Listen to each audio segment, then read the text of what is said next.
Constitution का part 3 fundamental rights है।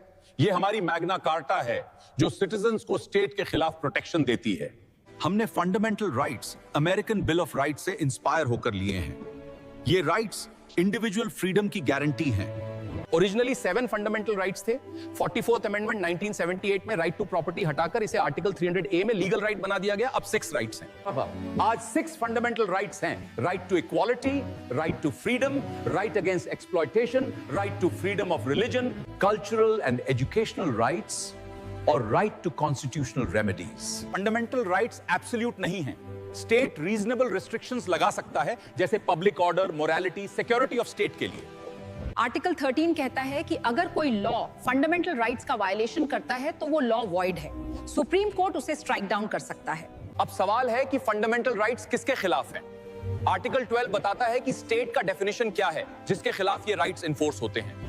Article 12 में स्टेट के 4 पार्ट्स हैं: government and parliament of India, government and legislature of states, all local authorities और all other authorities. Local authorities में municipalities, panchayat आते हैं। अदर अथॉरिटीज में LIC, ONGC, यूनिवर्सिटीज जैसी बॉडीज आती हैं जो स्टैट्यूटरी या कॉन्स्टिट्यूशनल है। मैं जस्टिस मैथ्यू हूं। 1974 के राजस्थान इलेक्ट्रिसिटी बोर्ड केस में हमने कहा कि अदर अथॉरिटीज में वो बॉडीज भी आती हैं जो गवर्नमेंट का इंस्ट्रूमेंट हो। मैं जस्टिस भगवती हूं। हमने होल्ड किया कि प्राइवेट बॉडीज भी स्टेट हो सकती हैं अगर वो पब्लिक फंक्शन परफॉर्म करती हैं या गवर्नमेंट कंट्रोल में है। आर्टिकल 32 मुझे सबसे प्यारा है। ये कॉन्स्टिट्यूशन की हार्ट एंड सोल है। इसके बिना फंडामेंटल राइट्स सिर्फ कागज पर लिखे वर्ड्स रह जाते हैं।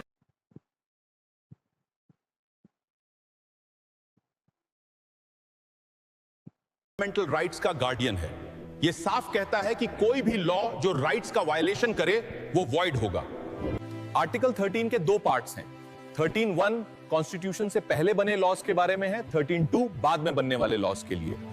आर्टिकल 13(1) कहता है कि 1950 से पहले बने जो भी लॉज फंडामेंटल राइट से टकराते हैं वो उस हद तक वॉइड हो जाएंगे। ध्यान रहे, पुराने लॉज पूरी तरह डेड नहीं होते। वो सिर्फ उस एक्सटेंट तक वॉइड होते हैं जहां तक वो फंडामेंटल राइट से इनकंसिस्टेंट हैं। यहां डॉक्ट्रिन ऑफ इक्लिप्स अप्लाई होता है। पुरानी लॉज पर फंडामेंटल राइट्स का शैडो पड़ जाता है, वो इक्लिप्स्ड हो जाती हैं, मरती नहीं।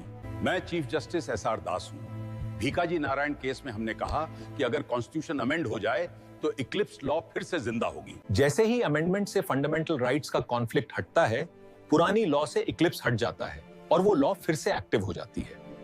आर्टिकल 13(2) फ्यूचर के बारे में है। स्टेट कोई ऐसी लॉ नहीं बनाएगा जो फंडामेंटल राइट्स को छीने।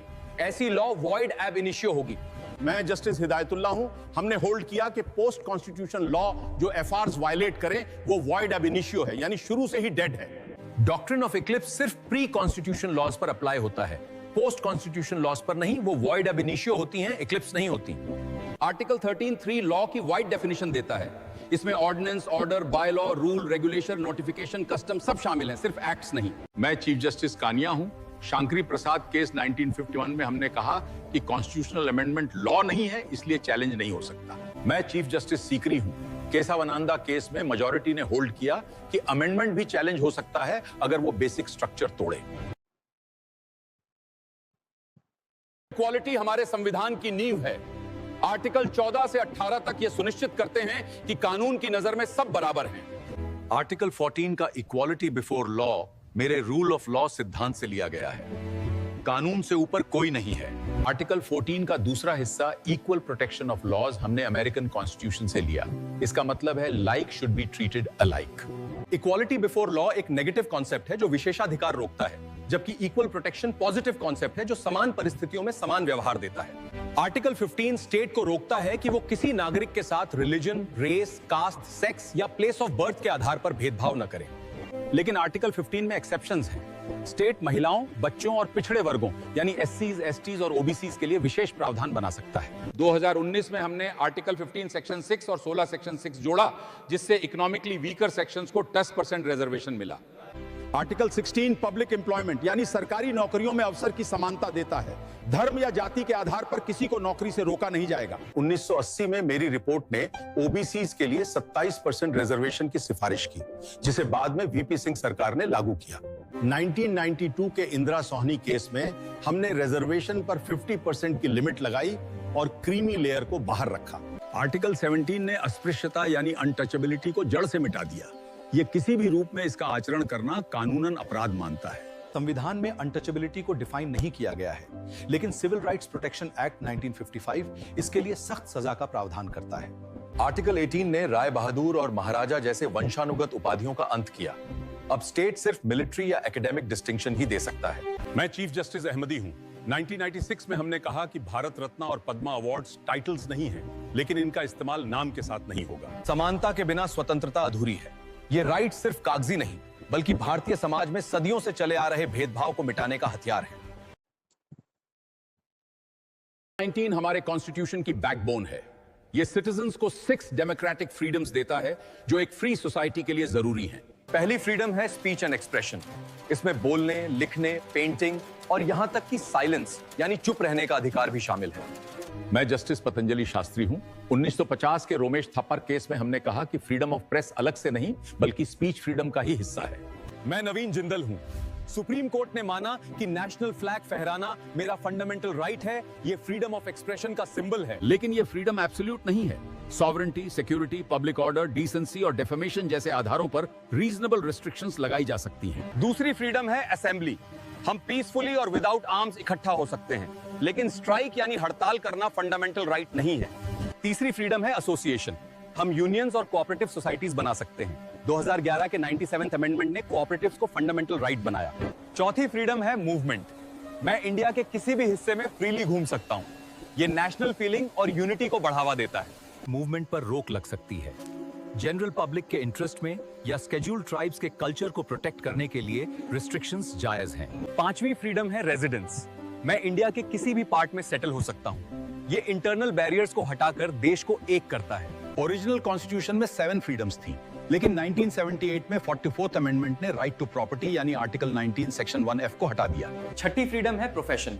मैं कोई भी प्रोफेशन, ऑक्यूपेशन, ट्रेड या बिजनेस कर सकता हूं, लेकिन स्टेट इसके लिए प्रोफेशनल क्वालिफिकेशंस तय कर सकता है। मैं जस्टिस एनवी रमना हूं।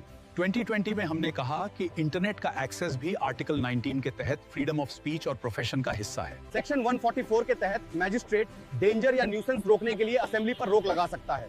ये आर्टिकल 19 पर एक रीजनेबल रिस्ट्रिक्शन है। याद रहे, लिबर्टी का मतलब लाइसेंस नहीं है। हर फ्रीडम के साथ जिम्मेदारी जुड़ी है। रिस्ट्रिक्शंस इसलिए हैं ताकि सबकी आजादी सुरक्षित रहे।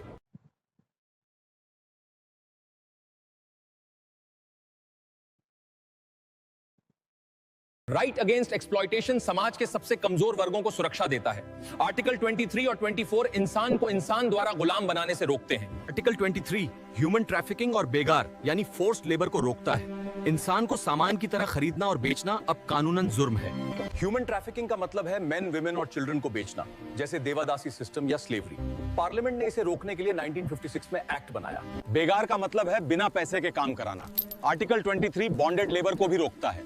1976 में सरकार ने इसे पूरी तरह खत्म किया। असियाद वर्कर्स केस में हमने कहा कि मिनिमम वेज से कम पैसा देना भी फोर्स्ड लेबर है और आर्टिकल 23 का वायलेशन है। आर्टिकल 23 में एक एक्सेप्शन है। स्टेट पब्लिक पर्पस के लिए कंपलसरी सर्विस मांग सकता है, जैसे वॉर के समय मिलिट्री या सोशल सर्विस। आर्टिकल 24 बच्चों की सुरक्षा के लिए है। ये 14 साल से कम उम्र के बच्चों को फैक्ट्रीज, माइंस या हैजार्डस जॉब्स में काम करने से रोकता है। 1986 में चाइल्ड लेबर हटाओ एक्ट बना। ये सिर्फ हैजार्डस इंडस्ट्रीज में काम रोकता था, बाकी जगहों पर काम करने की छूट थी। 1996 के MC मेहता केस में सुप्रीम कोर्ट ने कहा कि ऑफेंडिंग एम्प्लॉयर को हर बच्चे के लिए 20,000 रुपए चाइल्ड वेलफेयर फंड में जमा करने होंगे। बच्चों का बचपन बचाना हमारी जिम्मेदारी है। 2016 में अमेंडमेंट से अब किसी भी ऑक्यूपेशन में चाइल्ड लेबर पूरी तरह बैन है। 2016 एक्ट ने एडोलेसेंट 14 to 18 इयर्स की नई कैटेगरी बनाई। वे नॉन हैजर्डस काम कर सकते हैं, लेकिन माइंस या डेंजरस फैक्ट्रीज में उनका काम भी बैन है। अगर कहीं चाइल्ड लेबर दिखे तो पेंसिल पोर्टल पर कंप्लेंट करें। आर्टिकल 24 सिर्फ कानून नहीं, ये देश के फ्यूचर को सुरक्षित रखने का वादा है।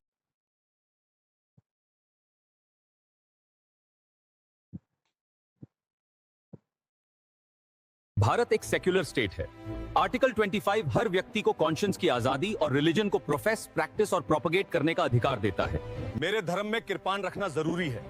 आर्टिकल 25 एक्सप्लेनेशन 1 के तहत सिख किरपान लेकर चल सकते हैं, ये प्रोफेशन का हिस्सा है। आर्टिकल 25 सेक्शन 2 स्टेट को अधिकार देता है कि वो हिंदू टेंपल्स को सभी क्लासेस के लिए खोल सके। कोई रोक नहीं सकता। लेकिन ये आजादी एब्सोल्यूट नहीं है। पब्लिक ऑर्डर, मॉरलिटी और हेल्थ के आधार पर स्टेट धार्मिक गतिविधियों पर रीजनेबल रिस्ट्रिक्शंस जरूर लगा सकता है। मैं जस्टिस रे हूं। स्टैनिस्लास केस में हमने कहा कि प्रोपगेट करने का मतलब कन्वर्ट करना नहीं है। फोर्सिबल कन्वर्जन फंडामेंटल राइट नहीं है। आर्टिकल 26 रिलीजियस डिनोमिनेशंस को अपने रिलीजियस अफेयर्स मैनेज करने, प्रॉपर्टी खरीदने और चैरिटी के लिए इंस्टीट्यूशंस चलाने का कलेक्टिव राइट देता है। शिरूर मठ केस में हमने एसेंशियल रिलीजियस प्रैक्टिस टेस्ट दिया।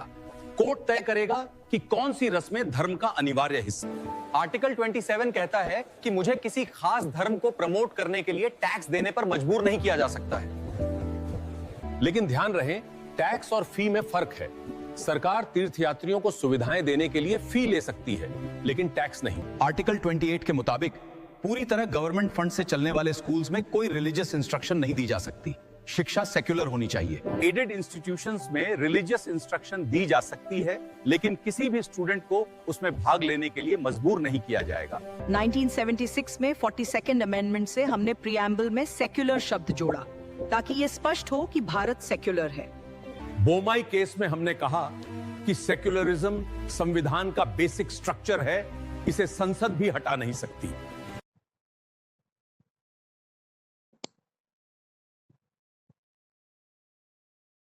आर्टिकल 29 और 30 माइनॉरिटीज के कल्चरल और एजुकेशनल राइट्स की रक्षा करते हैं। यह डेमोक्रेसी की असली पहचान है कि माइनॉरिटीज सुरक्षित रहें। आर्टिकल 29 सेक्शन 1 कहता है कि किसी भी सेक्शन ऑफ सिटीजन्स को अपनी डिस्टिंक्ट लैंग्वेज, स्क्रिप्ट या कल्चर को प्रिजर्व करने का राइट है। ध्यान दें, आर्टिकल 29 सेक्शन 1 सिर्फ माइनॉरिटीज के लिए नहीं है। सुप्रीम कोर्ट ने कहा कि ये एनी सेक्शन ऑफ सिटीजन्स यानी मेजॉरिटी पर भी लागू है। आर्टिकल 29 सेक्शन 2 कहता है कि स्टेट एडेड इंस्टीट्यूट में रिलीजन, रेस, कास्ट या लैंग्वेज के आधार पर एडमिशन देने से मना नहीं किया जाएगा। आर्टिकल 30 सेक्शन 1 सभी रिलीजियस और लिंग्विस्टिक माइनॉरिटीज को अपनी पसंद के एजुकेशनल इंस्टीट्यूशन स्थापित करने और एडमिनिस्टर करने का अधिकार देता है। मैं जस्टिस कृपाल हूं। टीएमए पाई केस में हमने कहा कि माइनॉरिटीज को अपने इंस्टीट्यूशंस में स्टूडेंट्स का एडमिशन और फी तय करने की आजादी है। कॉन्स्टिट्यूशन में माइनॉरिटी शब्द डिफाइन नहीं है। आर्टिकल 30 सिर्फ दो तरह की मिनॉरिटीज को मानता है, रिलीजियस मिनॉरिटीज और लिंग्विस्टिक मिनॉरिटीज, कोई और नहीं। आर्टिकल 30 सेक्शन 2 कहता है कि स्टेट एड देते समय किसी इंस्टीट्यूशन के साथ भेदभाव नहीं करेगा, सिर्फ इसलिए कि वो माइनॉरिटी मैनेजमेंट का है। केरला एजुकेशन बिल केस में हमने कहा कि राइट टू एडमिनिस्टर का मतलब राइट टू मैल एडमिनिस्टर नहीं है। स्टेट अच्छे स्टैंडर्ड के लिए रेगुलेशंस बना सकता है। राइट टू एजुकेशन एक्ट यानी आरटीई एक्ट माइनॉरिटी स्कूल्स पर लागू नहीं होता। ये छूट इसलिए है ताकि माइनॉरिटीज अपने इंस्टीट्यूशंस का कैरेक्टर बचा सकें। जब 44th अमेंडमेंट ने प्रॉपर्टी राइट हटाया, तब आर्टिकल 30 सेक्शन 1A जोड़ा गया। माइनॉरिटी इंस्टीट्यूट्स की प्रॉपर्टी लेने पर स्टेट को मार्केट कॉम्पेंसेशन देना होगा। माइनॉरिटीज का प्रोटेक्शन देश को कमजोर नहीं बल्कि मजबूत बनाता है। जब हर कल्चर सुरक्षित महसूस करता है, तभी असली नेशनल यूनिटी आती है।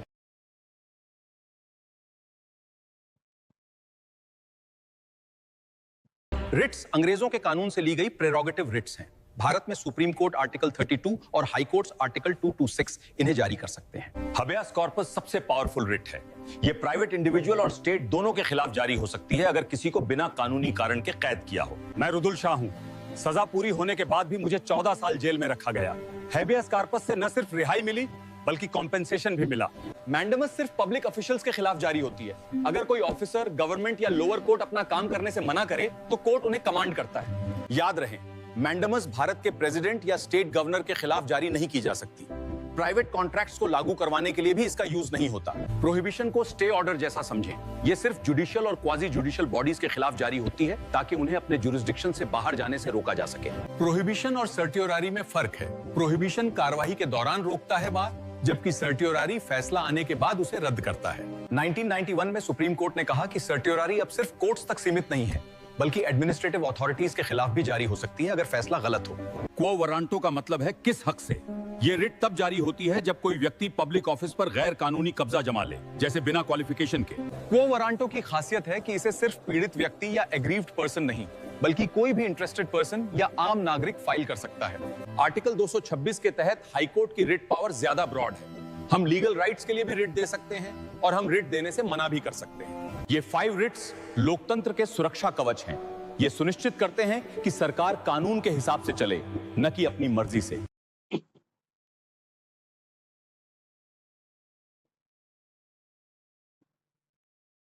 रिट्स अंग्रेजों के कानून से ली गई प्रेरोगेटिव रिट्स हैं। भारत में सुप्रीम कोर्ट आर्टिकल 32 और हाई कोर्ट्स आर्टिकल 226 इन्हें जारी कर सकते हैं। हबेयस कॉर्पस सबसे पावरफुल रिट है। यह प्राइवेट इंडिविजुअल और स्टेट दोनों के खिलाफ जारी हो सकती है अगर किसी को बिना कानूनी कारण के कैद किया हो। मैं रुदुल शाह हूं। सजा पूरी होने के बाद भी मुझे 14 साल जेल में रखा गया। हैबियस कार्पस से न सिर्फ रिहाई मिली बल्कि कॉम्पेंसेशन भी मिला। मैंडेमस सिर्फ पब्लिक ऑफिशियल्स के खिलाफ जारी होती है। अगर कोई ऑफिसर, गवर्नमेंट या लोअर कोर्ट अपना काम करने से मना करे तो कोर्ट उन्हें कमांड करता है। याद रहे, मैंडेमस भारत के प्रेसिडेंट या स्टेट गवर्नर के खिलाफ जारी नहीं की जा सकती।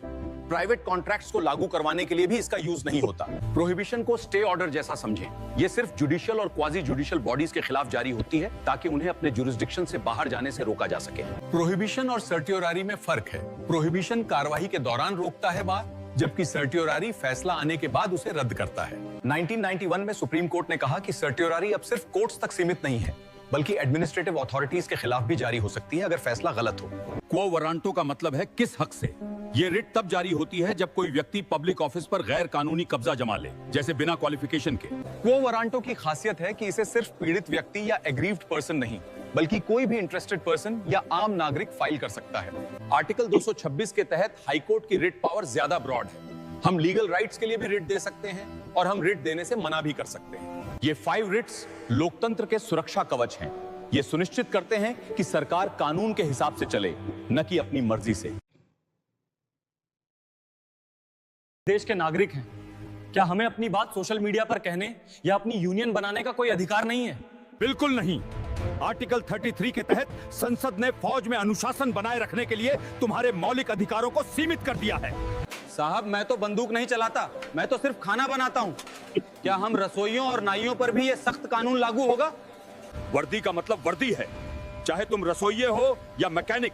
अगर तुम सेना का हिस्सा हो तो कोर्ट में जाने का अधिकार नहीं है। ये पाबंदी सिर्फ सेना पर नहीं, बल्कि पुलिस, खुफिया एजेंसियों और आर्मी के सिग्नल सिस्टम संभालने वालों पर भी बराबर लागू होती है। तुमने ऑर्डर नहीं माना, इसलिए तुम्हें कोर्ट मार्शल की सजा मिलती है। तुम इसके खिलाफ सुप्रीम कोर्ट या हाई कोर्ट में रिट नहीं लगा सकते। शहर के हालात पुलिस के बस से बाहर हैं। नागरिक प्रशासन फेल हो चुका है। अब यहाँ आर्टिकल 34 यानी मार्शल लॉ लागू कर दिया गया है। ध्यान से सुनिए, अब यहाँ के कलेक्टर और जजों की ताकत खत्म। अब यहाँ सिर्फ मिलिट्री का कानून चलेगा और अदालतें बंद रहेंगी। सर, अगर भीड़ को रोकने के लिए मैंने गोली चलाई और कोई मारा गया तो क्या शांति होने के बाद मुझे जेल जाना पड़ेगा? घबराओ मत। आर्टिकल 34 संसद को ताकत देता है कि वो एक्ट ऑफ इंडेमनिटी पास करके तुम्हें कानूनी कार्रवाई से बचा ले। फर्क समझिए, मार्शल लॉ सिर्फ एक छोटे इलाके में लगता है, जबकि नेशनल इमरजेंसी पूरे देश या किसी बड़े हिस्से में लग सकती है। मार्शल लॉ में सरकार सस्पेंड हो जाती है और सेना राज करती है। इमरजेंसी में सरकार बनी रहती है, बस कानून व्यवस्था केंद्र ले लेता है। सबसे अजीब बात यह है कि मार्शल लॉ जैसा भारी शब्द संविधान में लिखा तो है, पर इसका मतलब कहीं भी समझाया नहीं गया है। तो याद रखिए, आर्टिकल 33 और 34 बताते हैं कि देश की सुरक्षा और अनुशासन के सामने कभी-कभी व्यक्तिगत आजादी झुक जाती है। इसी राज्य में छुआछूत मानने पर सिर्फ 50 रुपए का जुर्माना था और यहाँ आप मुझे जेल भेज रहे हो। ये कैसा न्याय है? यहाँ का कानून अलग है भाई। अगर हर राज्य अपनी मर्जी से मौलिक अधिकारों की सजा तय करता तो पूरे देश में खिचड़ी बन जाती। इसी अराजकता को रोकने के लिए हमने आर्टिकल 35 बनाया। यह सुनिश्चित करता है कि मौलिक अधिकारों को लागू करने की शक्ति सिर्फ संसद के पास हो। आर्टिकल 35 कहता है कि कुछ विशेष मौलिक अधिकारों के लिए कानून बनाने का हक सिर्फ पार्लियामेंट को है, स्टेट लेजिस्लेचर को बिल्कुल नहीं। अगर राज्यों के पास पावर होती तो वो निवास के आधार पर बाहरी लोगों को नौकरी से रोक देते, पर आर्टिकल 16 क्लॉज 3 में ये पावर सिर्फ संसद की है। छुआछूत आर्टिकल 17 और मानव तस्करी आर्टिकल 23 अपराध है। इनकी सजा क्या होगी ये तय करने के लिए संसद ने पूरे देश के लिए कानून बनाया। तो क्या इसका मतलब है कि राज्य सरकार मौलिक अधिकारों के उल्लंघन पर कोई नया कानून या सजा बना ही नहीं सकती? बिल्कुल नहीं। अगर मामला आर्टिकल 16, आर्टिकल 17, आर्टिकल 23 या आर्टिकल 32 का है तो कानून सिर्फ दिल्ली से बनेगा ताकि कश्मीर से कन्याकुमारी तक सजा एक हो। आर्टिकल 33 के तहत सेना के अधिकार कम करने का पावर भी सिर्फ संसद के पास है। कोई राज्य सरकार अपनी पुलिस या सेना के लिए अलग नियम नहीं बना सकती। एक और बात, संविधान लागू होने से पहले अगर किसी राज्य में मौलिक अधिकारों से जुड़ा कोई पुराना कानून था तो वो तब तक मान्य रहेगा जब तक संसद उसे बदल न दे। ये आर्टिकल फेडरल सिस्टम का अपवाद है। आमतौर पर राज्य अपने कानून बनाते हैं, लेकिन फंडामेंटल राइट्स की पवित्रता बनाए रखने के लिए सेंटर को पावर दी गई है। सोचो, अगर आर्टिकल 35 न होता तो शायद गोवा में छुआछूत की सजा 100 रुपए होती और बिहार में 10 साल। यूनिफॉर्मिटी ही है जो अधिकारों को फंडामेंटल बनाती है। संविधान का मकसद एक भारत बनाना है, इसलिए दंड और न्याय की परिभाषा पूरे देश में एक होनी चाहिए, अलग अलग नहीं। 1951 मेरा सुरक्षा कवच है। सरकार इसे हाथ भी नहीं लगा सकती क्योंकि ये मेरा मौलिक अधिकार है। 1950 में संविधान ने नागरिकों को आर्टिकल 19(1)(f) और आर्टिकल 31 के तहत संपत्ति खरीदने और रखने का पूरा अधिकार दिया था। हमें सड़कें और बांध बनाने हैं और गरीबों में जमीन बांटनी है, लेकिन जब भी हम जमीन लेते हैं तो कोर्ट आड़े आ जाता है। इसी वजह से संसद और सुप्रीम कोर्ट में जंग छिड़ गई। सरकार संशोधन करती गई ताकि जमींदारों की जमीन ली जा सके, मगर विवाद खत्म नहीं हुआ। बहुत हो गया। 1978 में जनता पार्टी सरकार ने 44वें संशोधन के जरिए संपत्ति के अधिकार को मौलिक अधिकारों की लिस्ट से बाहर निकाल फेंका। रातों रात आर्टिकल 19(1)(f) और आर्टिकल 31 को संविधान से हटा दिया गया। यह अब मौलिक अधिकार नहीं रहा। अब यह अधिकार संविधान के पार्ट 12 में आर्टिकल 300A के तहत सिर्फ एक कानूनी या संवैधानिक अधिकार बनकर रह गया है।